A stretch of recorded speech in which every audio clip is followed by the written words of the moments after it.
My self Priyanka Sahu. Basically मैं उड़ीसा से ही हूँ, बट 8 साल से जॉब के चलते यहाँ झारखंड में हूँ। टाटा स्टील में काम करते हैं, टाटा मेन हॉस्पिटल में as a senior staff nurse हम काम करते हैं। अचानक से मुझे पहले तो ऐसा कोई मेडिकल इश्यू नहीं था कि मेडिकल कोई दिक्कत नहीं था, बट अचानक सैटरडे 12 जुलाई को अचानक मुझे पेन शुरू हुआ पेट में। तो वहाँ जब इमरजेंसी में मेरा हॉस्पिटल में हम दिखाए तो वो डॉक्टर पेन किलर दे के पहले पेन को जैसे नॉर्मल असिस्ट करते हैं उस तरह करने लगे। फिर जैसे पेन बढ़ने लगा, ठीक नहीं हुआ, तो वहाँ का सर्जन फिर हमको अटेंड किए, सर्जन, गायनिक डॉक्टर, वहाँ का सारा डॉक्टर, मेरा स्टाफ लोग मुझे अटेंड किए। और मेरा अल्ट्रासाउंड हुआ था, होल एब्डोमेन का एक्सरे हुआ था। तब तक मेरा पेट में पल्परेट हो चुका था और मुझे कॉन्स्टिपेशन के चलते ही मैंने ये दिक्कत हुआ। मेरा गैस का प्रॉब्लम पहले से था, पर कॉन्स्टिपेशन का कोई ऐसा इशू नहीं था। और जो मुझे आज दिक्कत हुआ है वो रेयर केस में ही होता है, मतलब यंग एज लड़की लोग को, नहीं तो ज्यादातर ये प्रॉब्लम अडल्ट एज में जब होता है ज्यादातर। बट मुझे जो हुआ है तो वो और भी कोई भी यंग लड़की को कभी भी हो सकता है, बट रेयर केस में होता है, बट ये प्रॉब्लम होता ही है। मुझे मेरा पेट में पल्परेट हो चुका था, मेरा इंटेस्टाइन में जो एक पार्ट हुए कोलोन में वो सड़ गया था, पल्परेट हो चुका था, जो कि मुझे ऑपरेशन करना जरूरी था, क्योंकि वो चीज़ मुझे शुरू में पता नहीं था। जब मेरा वहाँ का डॉक्टर पति मुझे यहाँ रेफर किए, यहाँ के जब हम एमआईसीयू में पहले इमरजेंसी में एडमिट है, इमरजेंसी में एडमिट होने के बाद तो वो हमको पूछे कि क्या इंजेक्शन मिला, क्या नहीं हुआ, सारा कुछ डिटेल्स लिए। उसके बाद कोलोस्टोमी का जो सर्जरी मेरा हुआ है अभी, वो तो पहले हमको पता भी नहीं था कि मेरा क्या हुआ है या क्या सर्जरी होगा। सर्जरी के बारे में मुझे कुछ भी आइडिया नहीं था, मुझे लग रहा था नॉर्मल पेन है, कुछ मेडिसिन होगा या इंजेक्शन होगा, उसके बाद मेरा ठीक हो जाएगा। और जब यहाँ पे आने के बाद बाकी सारा टेस्ट हुआ एमआईसीयू में, उसके बाद मुझे रेफर किया गया, वहाँ डॉक्टर मेहुल से मिले, वो मुझे अच्छे से गाइड किए। गाइड करने के बाद फिर मेरा सारा टेस्ट हुआ। उसके बाद डॉक्टर अंजना गांधी जो यहाँ की सर्जन है, वो हमको अच्छे से फिर कोऑपरेट किए, आके हमको समझाए कि तुमको क्या चीज़ का प्रॉब्लम है, किस चीज़ का ऑपरेशन होगा और क्या ऑपरेशन होने से तुम कैसे ठीक हो सकते हो। उसके बाद तो उस टाइम हाँ, हम पेन के चलते बहुत परेशान थे, फिर डॉक्टर लोग बट मुझे बहुत कोऑपरेटली समझा रहे थे और उस चीज़ को हम सुन भी रहे थे। जब ऑपरेशन की बात हुआ, मेरे घर में बात की, मेरे स्टाफ लोग मेरे साथ थे, मेरे साथ को मेरा फैमिली नहीं था, मेरा हॉस्पिटल का ही 2-3 स्टाफ, मेरा कलीग लोग, मेरा दोस्त लोग ही मेरे साथ थे। जब मेरा दोस्त लोग फिर मुझे साथ दिए, फिर मेरा हॉस्पिटल में पता चला कि इसका ऑपरेशन होने वाला है, तो उस टाइम फाइनेंशियली मुझे भी बहुत प्रॉब्लम हुआ था, जो कि मेरा हॉस्पिटल मुझे बहुत कोऑपरेट किया था और मेरे लिए भी डोनेशन भी किया था, मेरे लिए डोनेशन करके ऑपरेशन का तैयारी भी किया था और स्टाफ लोग भी मेरा पेपर में साइन किए थे। पर हम अपना फैमिली का वेट कर रहे थे, क्योंकि मैं उड़ीसा से हूँ, बाहर से आके यहाँ भले ही रह रही हूँ, पर फैमिली का कोऑपरेट तो सबको चाहिए ना। तो हम वेट कर रहे थे कि नहीं मेरा पेरेंट्स आ जाए, और हम सोच रहे थे कि नहीं भाई पेन हो रहा है, यहाँ से कुछ इंजेक्शन वगैरह मिल जाएगा। हम भी डॉक्टर को बोले थे, डॉक्टर को बोल कि सर रुक जाइए, अभी ऑपरेशन का मत करिए, मेरा फैमिली को पहले आने दीजिए, क्योंकि हम तब तक नहीं समझे थे, अंजना मैम से तब तक जब नहीं मिले थे उससे पहले हम यही चीज बोल रहे थे कि मेरा फैमिली आने दीजिए, ऑपरेशन बाद में होगा, नहीं तो मुझे पेन रिलीफ करा दीजिए, बाकी हम अपना घर चले जाएंगे उड़ीसा, वहां पे जाके अगर सर्जरी करना होगा तो सर्जरी करेंगे। जब सिस्टर मेरे पास आए, ठीक है, मेरा पार्ट रेडी करने, पार्ट सेविंग करके हमको ओटी के लिए रेडी करने, तब भी हम उनको रोक दिए थे कि नहीं सिस्टर रुक जाइए, मेरे पेरेंट्स को पहले आने दीजिए। फिर मेरा स्टाफ लोग आके हमको बोले कि तो टेंशन मत ले, फाइनेंशियली कुछ चीज का टेंशन मत ले। फिर डॉक्टर भी हमको आके समझाए, अंजना मैम, कि फाइनेंशियली आप टेंशन मत लीजिए, आप पहले ठीक हुई।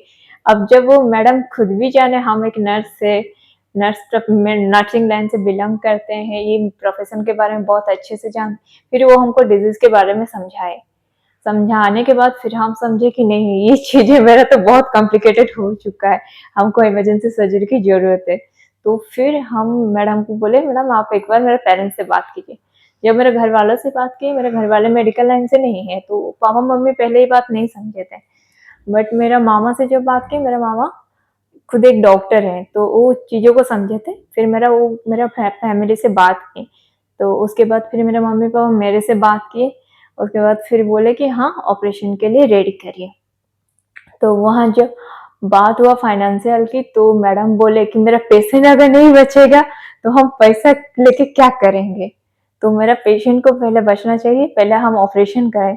मैडम बहुत हमको कोऑपरेट किए थे, एमआईसी का डॉक्टर भी हमको, डॉक्टर मुकुल थे वो भी कोऑपरेट किए थे, वहाँ का नर्स लोग, वो हम पेन में बहुत तड़प रहे थे, नर्स लोग भी वहाँ हमसे कोऑपरेट, इवन हम नर्स लोग को भी गुस्से में भी बहुत कुछ बोल भी दिए थे कि मेरा दर्द क्यों ठीक नहीं हो रहा है। और उसी बीच हम मैडम को बोले थे कि मैडम मेरे घर वाले नहीं आए, कंसर्न फॉर्म में हम साइन करेंगे खुद, क्योंकि हम मेडिकल लाइन में है, हमको दिक्कत है, हम जान रहे क्या है, हम साइन करेंगे।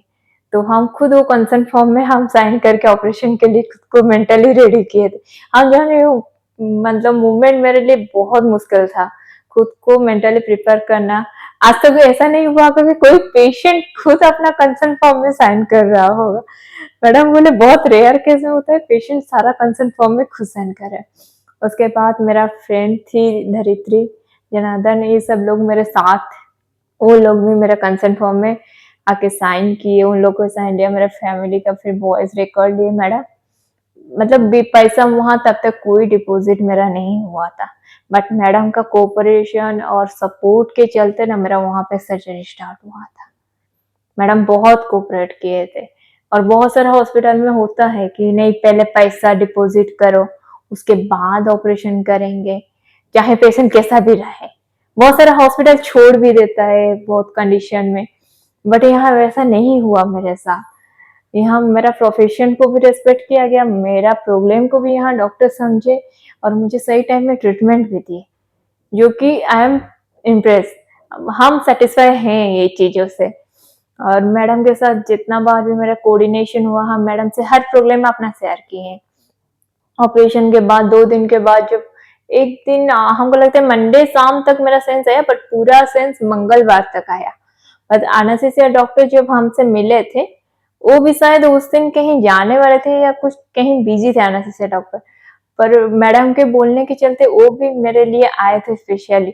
और उस दिन रात में हम आके पहुंचे थे और सुबह रात में ही मैडम आके देखे थे, जो कि रात में आना कि कोई डॉक्टर इमरजेंसी में पॉसिबल नहीं होता, वो भी सैटरडे संडे के दिन। तो अचानक वो लोग भी आए थे, मेरे को कोऑपरेट किया, एनेस्थीसिया डॉक्टर आए, हमको बताए सारा चीज, क्या इंजेक्शन देंगे, तुम कितना टाइम तुम्हारा ऑपरेशन में लगेगा, क्या नहीं, वो भी सारा चीज हमको समझाए थे, डिस्क्राइब किए थे। ऐसा नहीं कि मेरे साथ कोई चीज हुआ और मुझे पता नहीं चला, मुझे हर चीज यहाँ डॉक्टर लोग समझा के किए हैं। और मुझे भी कोई डाउट था, हम पूछने से डॉक्टर लोग वहां बताए भी थे हमको, भले ही हम पेन में थे, मैडम हमेशा बोले कि पेन में रह के भी हर चीज का अपडेट लेती रहती थी। तो हमको वो चीज का आइडिया था, हम अच्छे से हर चीज पूछ भी रहे थे और वहाँ डॉक्टर लोग हमको कोऑपरेट किए। जब 2 दिन के बाद मतलब मंगलवार मॉर्निंग को मुझे पूरा सेंस आ गया था, मंडे इवनिंग तक आया था पर उतना हमको होश नहीं था, मतलब मेरे घर वाले आए थे मुझे याद है, पर उतना हम बात नहीं कर पाते थे। तो मंगलवार को जब मॉर्निंग में मेरा पूरा सेंस आया तो एमआईसीयू में थे, मेरा हाथ पैर पूरा बंधा हुआ था, क्योंकि सिस्टर बोल रहे थे कि मतलब नींद में हम सब नाक में पाइप नाइस ट्यूब लगा है, कैथेटर लगा है, ड्रेन लगा हुआ था, हम सब खींच रहे थे बोल के सिस्टर लोग मेरा हाथ पैर बांध दिए थे। जब मेरा सेंस आया तो फिर हम वहाँ सिस्टर को बुलाए, हमको याद है तब तो हम बोल नहीं पा रहे थे, मुंह में भी पाइप लगा हुआ है सब जगह। तो हम सिस्टर को इशारे में बोले कि सिस्टर मेरा हाथ खोलिए, हम खींचेंगे नहीं पाइप। तो सिस्टर हंस रहे हैं, बोले नहीं नहीं ऐसे हम खोल नहीं सकते। फिर वहाँ डॉक्टर मुकुल थे, हम सर को बोले कि सर हम जान रहे मेरा दिक्कत क्या है, हम नर्स भी, हम खुद एक भी नर्स है, हम नहीं खींचेंगे, हम आपको कोऑपरेट करेंगे, अब मेरा हाथ पैर खोलिए, मुझे और ज्यादा मतलब थोड़ा ट्रिक लगेगा क्योंकि बहुत ज्यादा हमको अनकंफर्टेबल लग रहा है। तो वहां पे वो मेरा हाथ पैर खोल भी दिखे थे, बहुत हमको कोऑपरेट किए थे। फिर सिस्टर हमको उठा के थोड़ा अप डाउन करके बिठाने की भी कोशिश किए और अच्छे से ट्रीटमेंट दिए। फिर मैडम आए तो फिर हम उनसे बात किए, क्योंकि उस टाइम मुझे फाइनेंशियली बहुत दिक्कत होता था फैमिली के साथ, क्योंकि कोई भी घर वाले 2 लाख 3 लाख अचानक पकड़ के बैठा नहीं होगा कि मेरा बात नहीं, कोई भी लाखों रुपए भी कमाए फिर भी मंथ एंड को कोई भी लाख रुपए पकड़ के अपने हाथ में नहीं बैठा होगा। कोई भी मेडिकल केस आने से वो अपना सेविंग, और सेविंग निकालने में कम से कम 1 से 2 दिन तो लग ही जाता है आजकल अकाउंट में। कोई अपना सेविंग अकाउंट भी रखता है तो सेपरेट ही रखता है, अपना जॉइंट अकाउंट ये एक के साथ तो नहीं रखता है जिसमें वो पैसा उठाता है कंटिन्यू। तो मेरा फैमिली को भी उस टाइम दिक्कत हुआ था, पर हॉस्पिटल बहुत सपोर्ट किया था फाइनेंशियली, और डॉक्टर लोग सपोर्ट किए थे, मैडम भी सपोर्ट किए थे। डॉक्टर अंजना गांधी जब मेरे पेरेंट्स से मिले उनको बहुत अच्छे से समझाए, फाइनेंशियली भी वो मैनेजमेंट से बात करके हमको कोऑपरेट भी किए। तो thank you doctor Anjana Gandhi, जिनके चलते आज हम पूरा सुस्त है, फिट होके बैठे हैं, आज हमको ऐसा कोई भी दिक्कत नहीं। हम जितने बार विजिट में भी आए हैं उनसे मिले हैं, मतलब पहले से हम काफी बेहतर है। Thank you to Manipal hospital, यहाँ का स्टाफ बहुत कोऑपरेटिव है, जनरल वार्ड का ही हो, एमआईसी का हो, आईसी का हो, या ओटी का स्टाफ हो, या मेरा ऑपरेशन के टाइम जो एनेस्थीसिया डॉक्टर थे, डॉक्टर मुकुल, डॉक्टर अंजना गांधी, सब कोई मुझे, इमरजेंसी डॉक्टर उस दिन उनका तो नाम नहीं जानेंगे, पर वो जो भी थे वो मुझे बहुत कोऑपरेट किए हैं, हॉस्पिटल भी कोऑपरेट किया है। And thank you so much, क्योंकि जिसके चलते आज हम फिट होके यहाँ बैठे हैं।